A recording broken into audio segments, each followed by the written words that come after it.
It's story time. On the count of 3, let's say the story bag poem and see what's inside. 1, 2, 3. Story bag, what have you to say?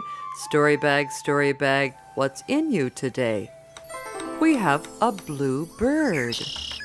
This is a story from Korea. The name of the story is called The Magic Spring. Story ears open, story mouths quiet, story buckles buckled, and let us begin. Once upon a time, in the beautiful hills of Korea, there lived a very old couple. They were poor but happy because they loved one another and had all they needed. The only unhappiness that they had ever experienced was that they had never been blessed with a child of their own. They lived next to a greedy, rich old neighbor who made fun of the old couple, who had to work hard every day just to survive. As the old man went to the woods each day to gather firewood, his greedy old rich neighbor would laugh and say, "Huh, where's your son to help you in your old age?" The old man would patiently reply, "We have never been blessed with a child of our own." The greedy rich neighbor would laugh at the old woman as she squinted to mend their clothes. "Where's your daughter to help you in your old age?" And the old woman would patiently reply, "We have never been blessed with a child of our own."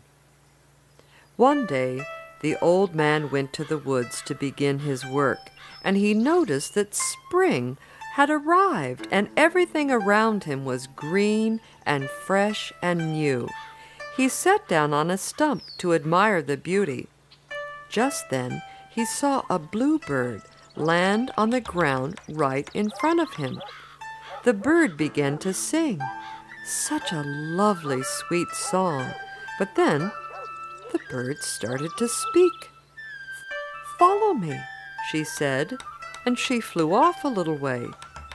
The old man was amazed. Did that little bird really say, "Follow me"?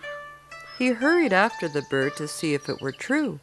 And sure enough, as soon as the old man got closer, the little blue bird spoke again, "Follow me some more," and she flew off.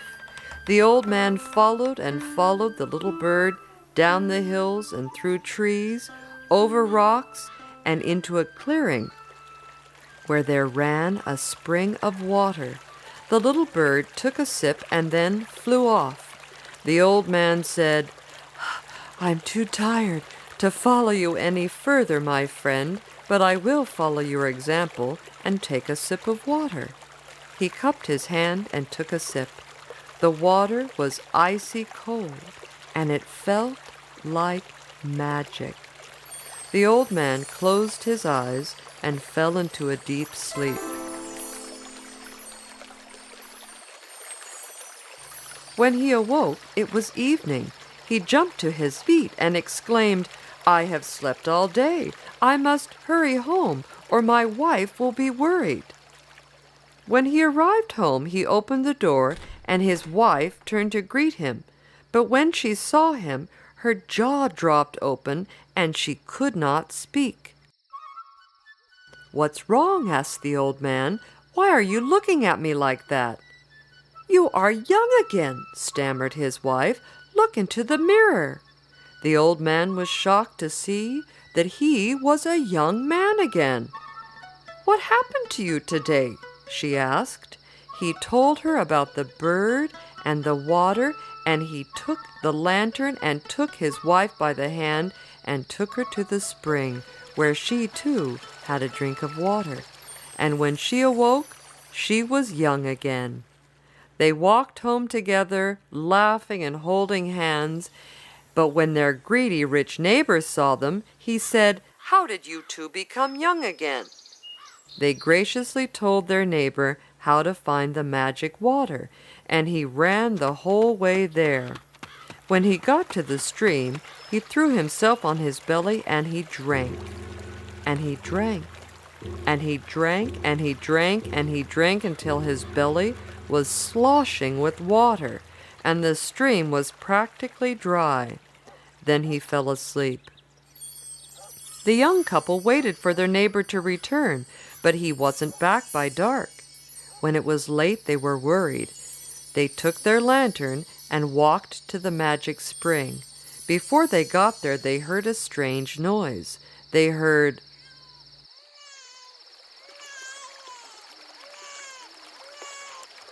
They hurried to the spring, and when they arrived, they saw, lying in the robe of the greedy rich neighbor, a teeny tiny little baby boy. The young woman picked up the baby and cradled him in her arms and said, "We have been blessed with a child of our own." They took the baby home and raised him with love and kindness, and that greedy rich neighbor was never seen in those parts again. And there be my story, be it bitter or sweet. Take what you like, but leave enough for me to eat.